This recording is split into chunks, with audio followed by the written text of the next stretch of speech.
আসসালামু আলাইকুম।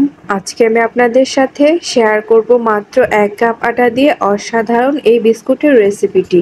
এই বিস্কুটটি খেতে কিন্তু অসাধারণ এবং মচমচে। বাসায় একবার হলে ট্রাই করবেন এই বিস্কুটটি। একবার এই বিস্কুটটি তৈরি করে খেলে কিন্তু বারবার খেতে মন চাইবে। তাহলে চলুন দেখে নেই রেসিপিটি। বিস্কুটটি তৈরি করার জন্য প্রথমে আমি একটি বোলের মধ্যে নিয়ে নিচ্ছি 1/4 কাপ রান্না করা রেগুলার সাদা তেলটা, 1/2 কাপ নর্মাল টেম্পারেচারে থাকা পানি দিয়ে দিচ্ছি। কোনো প্রকার গরম পানি বা উষ্ণ পানি নেওয়ার প্রয়োজন নেই, নর্মাল পানি নিলেই হবে।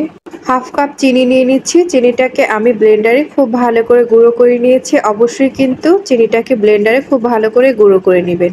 1 টেবিল চামচ সাদা তেলটা দিয়ে দিচ্ছি। সাদা তেলটা দেখতেও যতটা সুন্দর, খেতেটাও কিন্তু ততটাই মজার। খুবই অল্প পরিমাণে ড্রাই ফ্রুটস দিয়ে দিচ্ছি। ড্রাই ফ্রুটসটা আমি কুচি কুচি করে কেটে নিয়েছি। এরপর একটি কাঁটা চামচের সাহায্যে সবগুলোকে খুব ভালোভাবে মিক্সড করে নেব। খুব ভালো করে মিক্সড করে নেওয়া হয়ে গেছে। এরপর আমি দিয়ে দিচ্ছি 1 চা চামচ বেকিং পাউডার। অবশ্যই কিন্তু বেকিং পাউডার দিতে হবে। বেকিং পাউডারটা না দিলে কিন্তু বিস্কুটটা মচমচে হবে না। এরপর দিয়ে দিচ্ছি আটা। চাইলে আপনারা ময়দাটা ব্যবহার করতে পারেন, এটা আপনাদের ইচ্ছা অনুযায়ী। এরপর হাত দিয়ে সফট একটা ডো তৈরি করব। এই ডোটা তৈরি করতে আমার প্রায় এইখানে 3 কাপ আটা লেগেছে। ডোটা তৈরি করতে আপনাদের 3 কাপ আটাই হয়ে যেতে পারে, বা বেশিও লাগতে পারে বা কমও লাগতে পারে। রুটি তৈরি করার জন্য আমরা ঠিক যেভাবে একটা ডো তৈরি করি, ঠিক সেইভাবে একটা ডো তৈরি করে নেব। সফট একটা ডো তৈরি করে নেওয়া হয়ে গেছে। এখন এটাকে আমি রেস্টে রেখে দেব। ঢাকনা দিয়ে দিচ্ছি। ঢাকনা দিয়ে 5 থেকে 10 মিনিটের মতো রেস্টে রেখে দেব। এর চেয়ে বেশি রেস্টে রাখার কোনো প্রয়োজন নেই। 10 মিনিট পর ঢাকনাটা খুলে নিচ্ছি। ডোটা একদম সেট হয়ে গেছে। আমরা যে ডোটা তৈরি করেছি সেই ডোটা আমি একটি রুটি বেলার পিঁড়ির মধ্যে নিয়ে নিয়েছি। এখন এই ডোটাকে খুব ভালো করে মথে নেব। মথে নেওয়ার পর এই ডোটাকে 2 ভাগে ভাগ করে নেব। এখন এই ডোটাকে খুব ভালো করে মথে নেব। মথে নেওয়ার পর আমরা ঠিক যেইভাবে রুটিটা তৈরি করি ঠিক সেইভাবে বেলে নেব।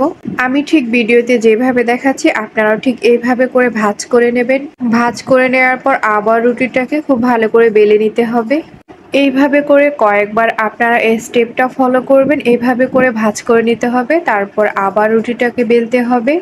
কয়েকবার এই স্টেপটা ফলো করার পর এখন এটাকে আমরা খুব ভালো করে রুটির মতো বেলে নেব। রুটির মতো খুব ভালো করে গোল করে বেলে নেওয়া হয়ে গেছে। এরপর আমি এরকম একটি ক্যাপ নিয়েছি। এরকম একটি ক্যাপ দিয়ে এভাবে করে কেটে নেব।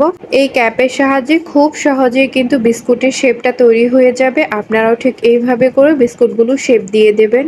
এইভাবে করে বিস্কুটগুলো শেপগুলোকে আমি বের করে নেব। বিস্কুটগুলো শেপগুলো আমার বের করে নেওয়া হয়ে গেছে। এখন আমি এই বিস্কুটগুলো শেপগুলোকে একটি প্লেটের মধ্যে নিয়ে নিচ্ছি। প্লেটের মধ্যে নিয়ে নেওয়া হয়ে গেছে। এখন এইভাবে করে সবগুলো বিস্কুট আমি তৈরি করে নেব। সবগুলো বিস্কুট আমার তৈরি করে নেওয়া হয়ে গেছে। এখন এই বিস্কুটগুলোকে তেলের মধ্যে খুব ভালো করে ভেজে নিতে হবে। বিস্কুটগুলোকে ভেজে নেওয়ার জন্য চুলায় আমি একটি প্যান বসিয়ে দিয়েছি। প্যানটাকে হালকা গরম করে তারপর পরিমাণ মতো তেল দিয়ে দিয়েছি। তেলটা কিন্তু খুব বেশি গরম করা যাবে না, হালকা গরম হলে বিস্কুটগুলোকে দিয়ে দিতে হবে। তেলটাকে হালকা গরম করে নিয়ে এখন সবগুলো বিস্কুট দিয়ে দেব তেলের মধ্যে। সবগুলো বিস্কুট তেলের মধ্যে দিয়ে দেওয়া হয়ে গেছে। এখন চুলার আঁচটা একদম লো হিটে রেখে বিস্কুটগুলোকে খুব ভালো করে ভেজে নিতে হবে। কিছুক্ষণ পর পর বিস্কুটগুলোকে এইভাবে করে উল্টিয়ে পাল্টিয়ে দিতে হবে। এতে করে কিন্তু দুই পাশটাই খুব ভালো করে ভাজা হয়ে যাবে। বিস্কুটগুলোর মধ্যে যখন এরকম একটা কালার চলে আসবে ঠিক তখনই বিস্কুটগুলোকে আমি একটি প্লেটের মধ্যে তুলে নেব। সবগুলো বিস্কুট আমার প্লেটের মধ্যে তুলে নেওয়া হয়ে গেছে। এখন এই বিস্কুটগুলোকে খুব ভালো করে ঠান্ডা করে নেব।